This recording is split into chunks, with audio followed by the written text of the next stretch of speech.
We're going to hit our top 5 favorites of 2022, as well as the bottom 5 bummers of 2022. Bummer. Now, a couple things to keep in mind, all right? We are not saying, per usual, that this was what was best and this is what was worst. This is simply personal preference, which is part of what makes this fun.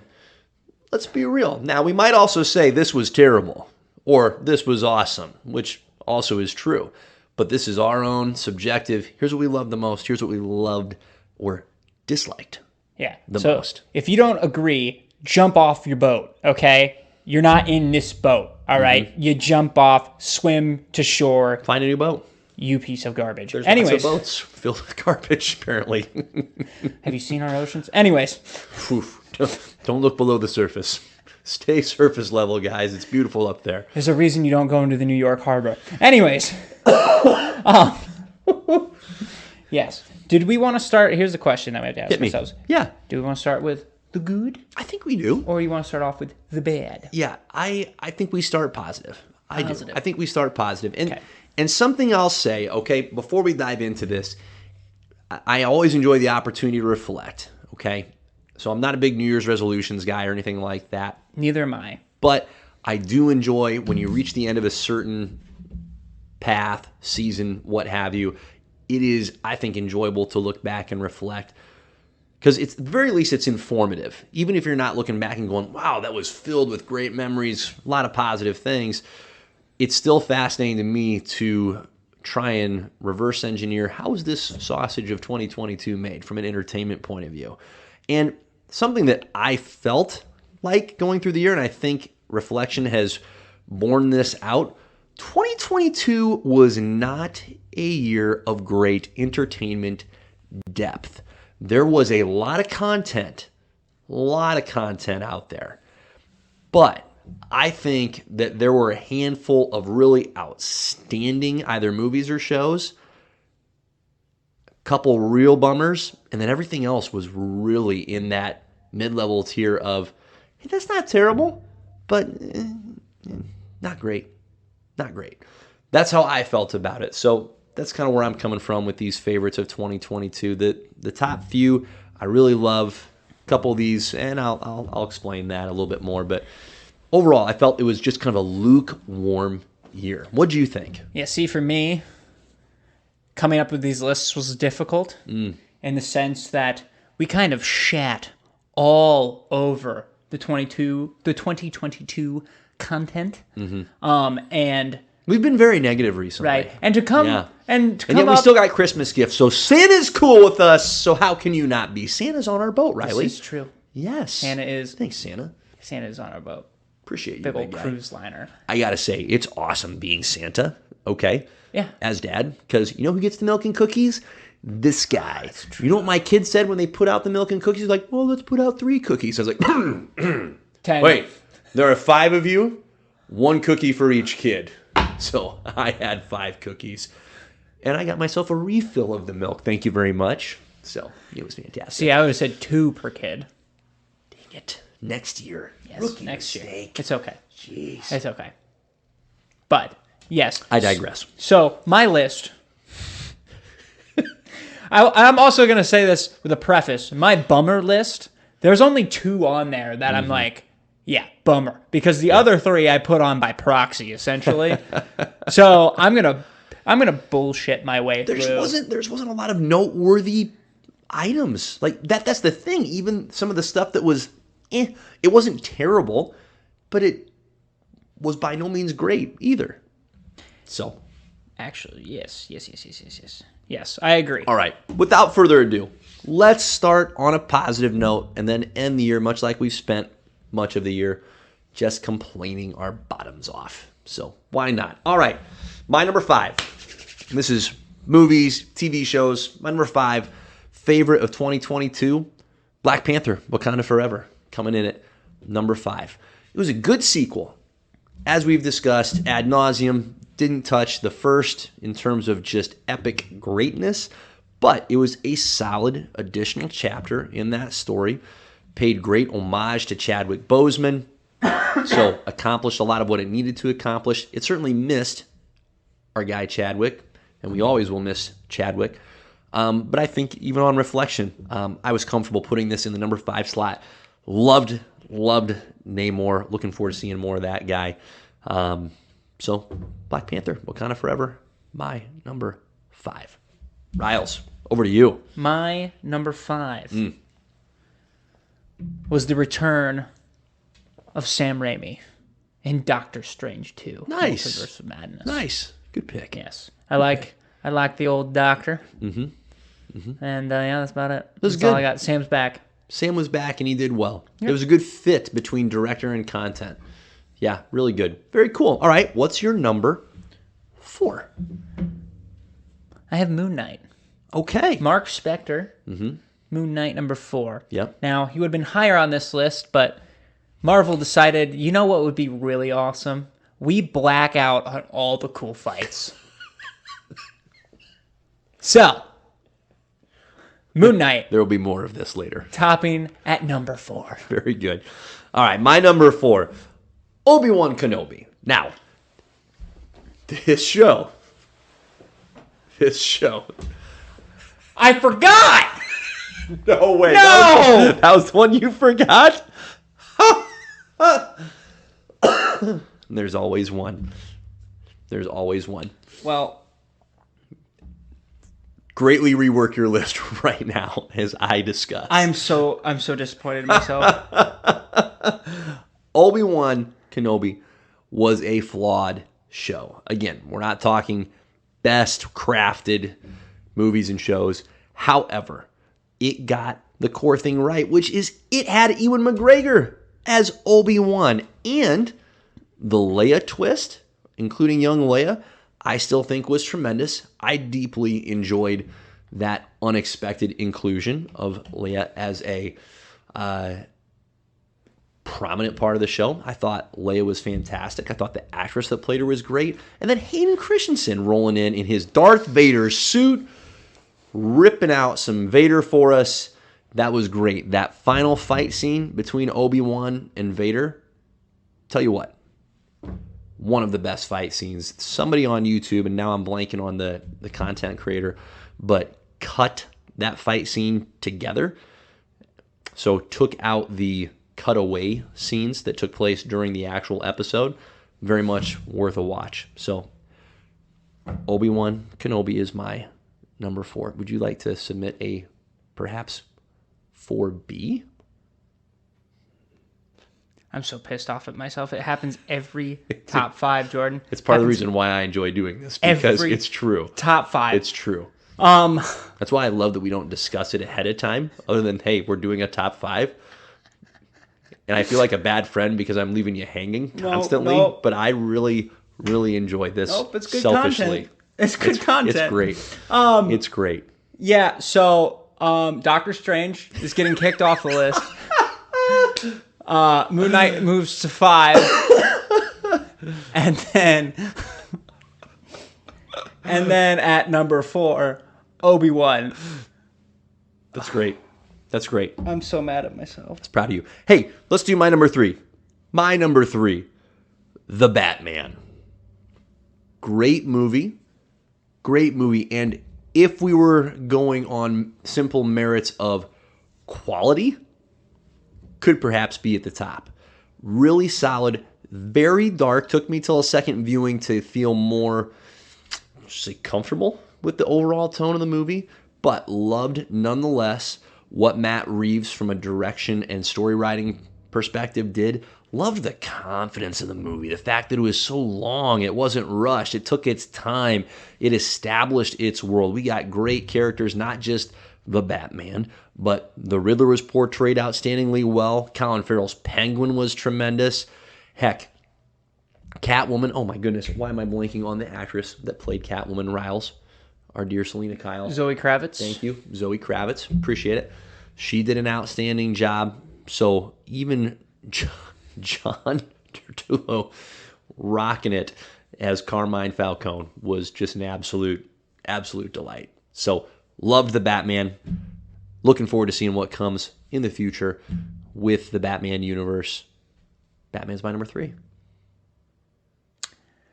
My number 3 is Dwayne The Rock Johnson There you go. coming in with the Black Adam. There you go. We Get got it. Dr. Fate on screen with Pierce Brosnan. And I'm going to be honest with you. I don't think we're ever going to get a better Dr. Fate choice casting-wise. So I hope he comes back, and I hope he kicks ass. I came out of that movie wanting to see more of those characters, and I did not think I would come out of that movie that way. That's great. So Yeah. it's at 3 because they cock teased us with Henry Cavill. Oh, so boy. We'll come back to that. Yep. We'll come back to that. honestly, that decision should just be number 1 on the bummer list. Just unbelievable. Unbelievable. It's not even a movie. It's just unbelievable. so number 3, Black Adam. Love it. All right, you're number 2. Number 2, this might surprise you. I'm excited. Black Panther 2. Nice. Nice. So Good on ya. I think this would have taken the number 1 spot if Chadwick was still alive. But I think the movie just did a great job at still continuing to world build. And Yeah.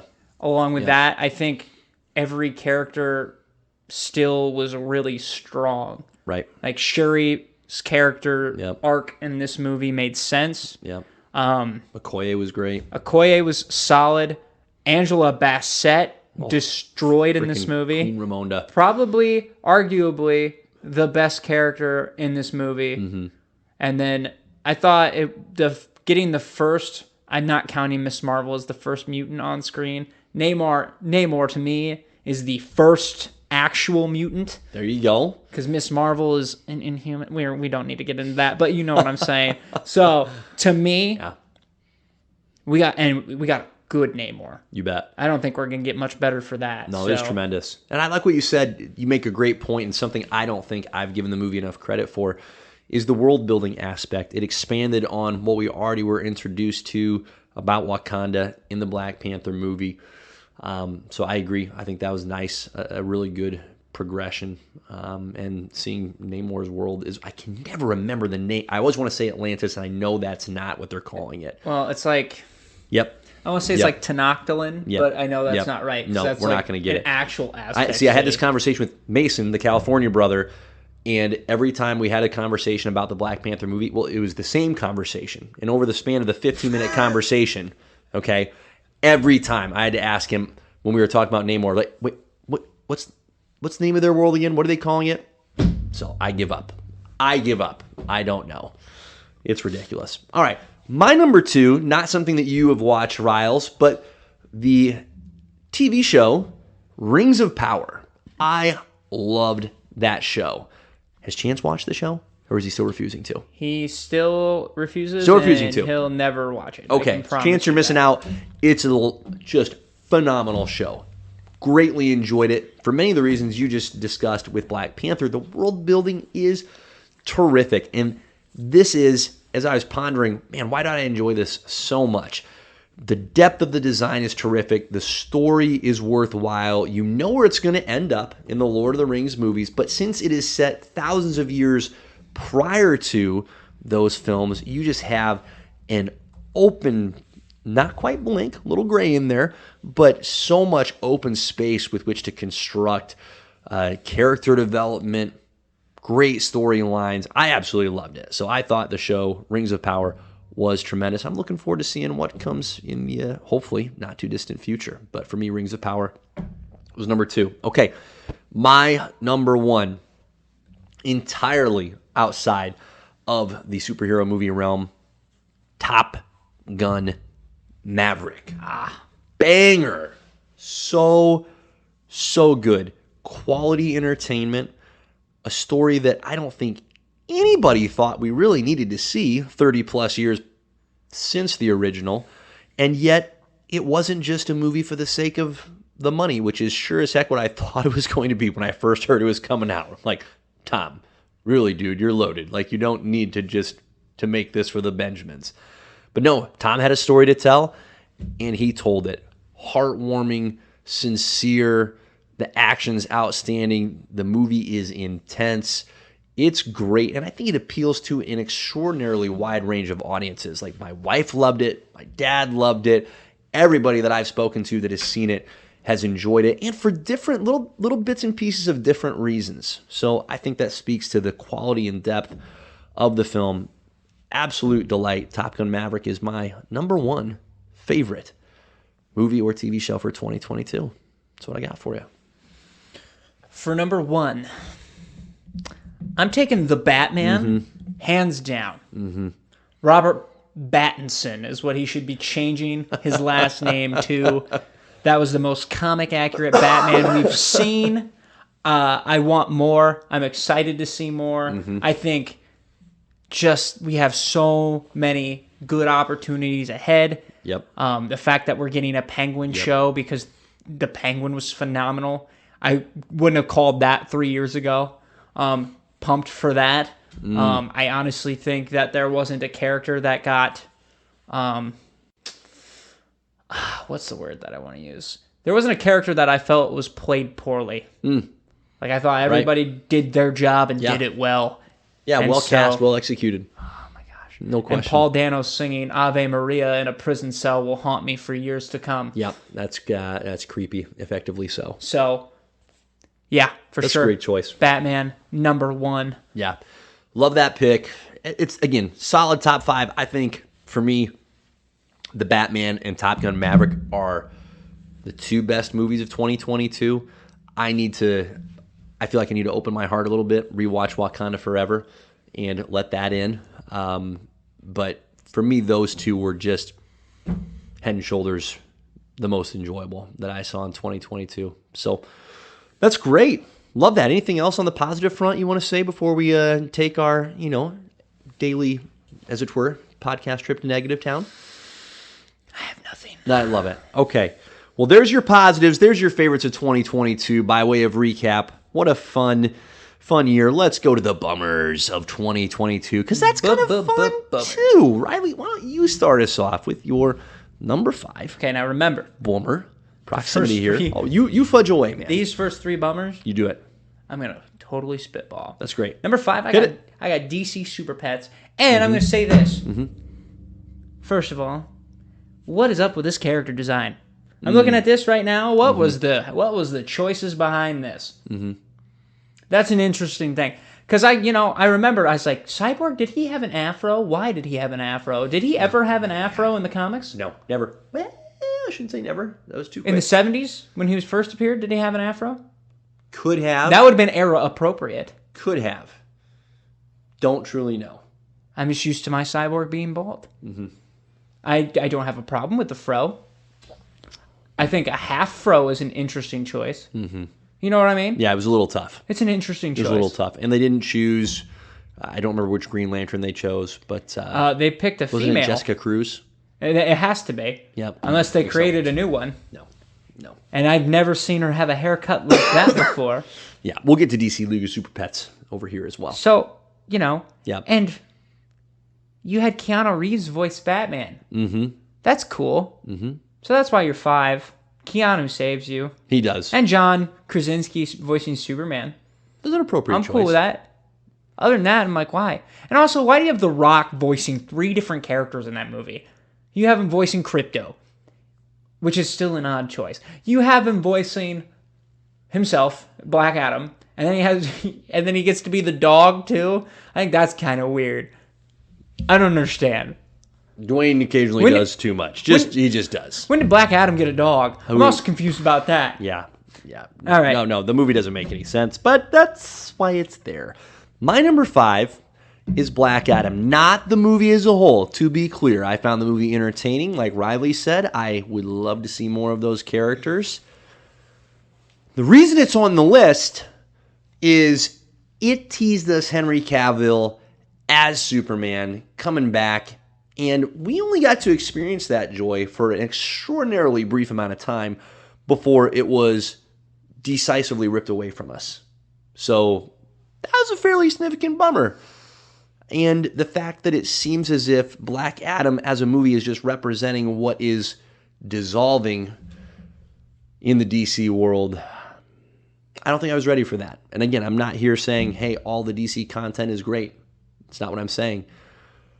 But it it's a bummer. It's a bummer to see what I thought was a good start for that character of Black Adam in that solo movie, that might be all we get to see of Dwayne Johnson's Black Adam. That's a bummer. So my number 4, DC League of Super Pets. Okay, now my gripe is a little different than Ryle's. Character design, I agree with you. For me, I went into the movie with my son going, okay, this is a kid's movie, so let's go see the kid's movie. I'm not kidding. The majority of the jokes in this movie were not kid-oriented. They were oriented to the adults. And it wasn't anything to the point where I'm going, man, I shouldn't be letting my son watch this. But it's just going straight over his 7-year-old head, 6-year-old head at the time. Right. And I'm thinking to myself, this movie isn't for me. Like, I didn't come here to watch this for myself. I came here to watch this for my son. And I think of watching Lego Batman, which is a delight for young and old alike. And this one, I don't honestly know who it pleased. The story was okay. Could have been a lot better. So DC League of Super Pets, I was disappointed by. It was a bummer. Why does Aquaman have flippers? No. Did you see that? Yes. He's got flippers. Why does he have flippers, DC? Why? That doesn't make sense at all. No. He's not a frog. No. Nope. I noticed that when you were talking about your 5th spot. I'm sitting here like, no. Afraid so. Ugh. Afraid so. They took some liberties. So, all right, you're number 4, Riles. Miss Marvel. Now, why? First of all, it wasn't meant for me. That's some bull crap. All your stuff should be directed towards me. Secondly, and the more important gripe, why on earth did you make her a mutant?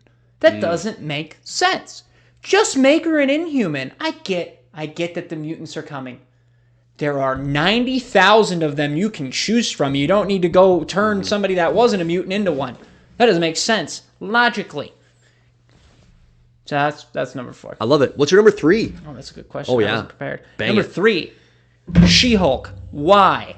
CGI. You didn't have it. It was bad. It was terrible. I saw the leaked clip of Hulk's son. What is up with that haircut? That is bad. Somebody should lose their job because if they're cutting hair like that, that was tough. Okay? Now, I don't care if Daredevil and She-Hulk had a little fling on the side, whatever. Let my boy Daredevil, whatever, do his thing. All right? Do his thing. Matt It's and Charlie Jess Cox. seem to enjoy it. Right. They seem to be fine. More power to him. Good for them. Okay? Gives him something a little extra to confess in the Catholic booth, if you know what I mean. So anyways. Nice. Nice. Yeah. Anyways. So, based off of CGI alone, She-Hulk, number 3. Yeah, good pick. My number 3, Love and Thunder. Okay. We only got 2 hours. 2 hours in the 4th Thor movie. We're kind of lucky it might have been 2 hours, because if we had to sit through another hour of that, I might have cried. 2 hours. 2 hours. There should have been more. There should have been more. There should have been more gore. That's all you need. Just add another 15 to 30 minutes of gore. You have one of the best villains ever to use. And you have a tremendous actor in Christian Bale deployed to present the character. And we just barely got any of him. That was a bummer. Thor, Love and Thunder, my number 3. My number 2, Moon Knight. Wow. That's up there for you. The blackouts, that pissed me off. I got it in episode 1. Like, when it happened in episode 1, okay, you know what? Fine. It's telling us a little bit about the character. He blacks out. He doesn't remember. We experience it as the audience where he doesn't remember either. Fair enough. Message received. We get it. Don't do us dirty like that. In the last episode, we're finally getting full Moon Knight. And here he is going up against his nemesis, his equal, and he blacks out and we don't get to see it. Come on, man. That was dirty. I think That was worst. dirty. And I'm not ragging on the whole show. The show had some really solid components. That aspect of it, again, I'm just picking out an aspect, so I'm not picking on the show. Picking on that aspect of it, that was tough. I think my so when they did the blackouts first, I remember being pissed off. But then I also remember being like, you know what? This seems like something they're going to flash back to. Yes. Because of WandaVision, Yes. WandaVision kind of played it like that. There you go. As well. So I'm like, Yep. oh, maybe we'll see what happened. Right. And then we never saw what happened. I'm like, Right. well, this is weird. And then when it happened in the final episode, I wanted to break my TV. Oh, It didn't make sense. correct. Have him lose control and then be like, have, his wifey poo on the outside being like, well, that's not Mark and that's not Steven. So who the heck is that, dog? And that would have been great. Yep. But nothing. Yep. That was...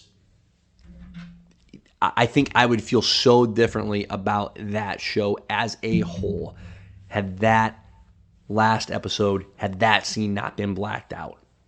Very much so. All the fighting was good up to that point, too. Right. Right. I found the show overall engaging. Weird once they got into the Egyptian gods, but they tied it back down into reality enough where it's like, okay, we're here. I'm good. But that was... Minus the gigantic alligator and hippo. dead crow fighting each other in the background. Oh, my. Strange stuff. Strange stuff. But they leaned into it. That's who the character is. They leaned into it. I can forgive them for that. But the blackouts, come on. All right, that's my number 2. What's your number 2? My number 2, I'm putting the hammer down. Thor: Love and Thunder. Mm-hmm. Why? Mm-hmm. You bring Christian Bale in for that? Mm-hmm. My gosh, it irritates me. Felt like a 70s campy throwback movie. I'm like, we're in the 2020s. Oof. I want to see Thor kill some people. He beheaded Thanos. Do you remember that? I don't think Taika did. That dude a great moment. Killing people. You killed like everybody in his life, right? And then you think he would be that jolly about everything? No. Yeah. No. Yeah. Thor stole children, for crying out loud. And he's like, oh, you guys will be fine. Let me just tell you astral stories. And by the way, that astral kid CGI, Tough. that's right up there with Tough. Scar's terrible haircut. Tough. Awful. Not great. Awful. Not great. I'm very upset about it. It's fair. What do you got for number 1? Your biggest bummer This of is gonna, 2022. this is obviously this one's gonna probably be shared, but it's Morbin time, baby. Morbius, number 1. Morbius was 2022? Yeah. Farts. Ha! Oh, I It happened forgot to that you! one. I It thought it was happened to 2021. you! Wow. There we go. I'm pretty sure this is gonna be really embarrassing if it's not. Let's say, let's hope that it was. Oh, drum roll. Yes, it came out in 2022. Yes, yes, suck it. Yes. Oh my goodness. 15% on Rotten Tomatoes. That's great. That's great. So, anyways, back to what I was saying. Love it. I don't even that movie was great. that movie was a fever dream. It was bad. Now, It was terrible. the only good thing we got out of that entire movie is the phrase "It's Morbin time." That is the only good thing that came out of that movie. I'll tell you what, great start, terrible finish. It's like me with women. Like, it's just that equivalent right there. All right? Like, oh my gosh. You're like, Wow. You're watching the movie, you first started like, oh, look at him. He's doing good. And then just off a cliff. Off a cliff. He said something he shouldn't have. He made the wrong move. Oh. Looked at her the wrong way. Oh. It just fell apart. It was quite tough. Morbius, number Quite 1. tough. Hey, Hands that should be my down. number 1. That should be my number 1. It should be. I can't believe it. It happened. That's so great. Because you hated that Oh. so much. Hated it. All right. That needs to be at the top. Now, I'm going to rag on She-Hulk a little bit with the big caveat of, listen, it's not for me. And I guess that's okay. But the CG, dang it. Come on. Do better. Just as you said, do better. Okay, but Morbius was hot garbage. That thing So was hot. just terrible. Terrible. The fact How? that movie got made. How does it exist? I don't know. It doesn't make sense.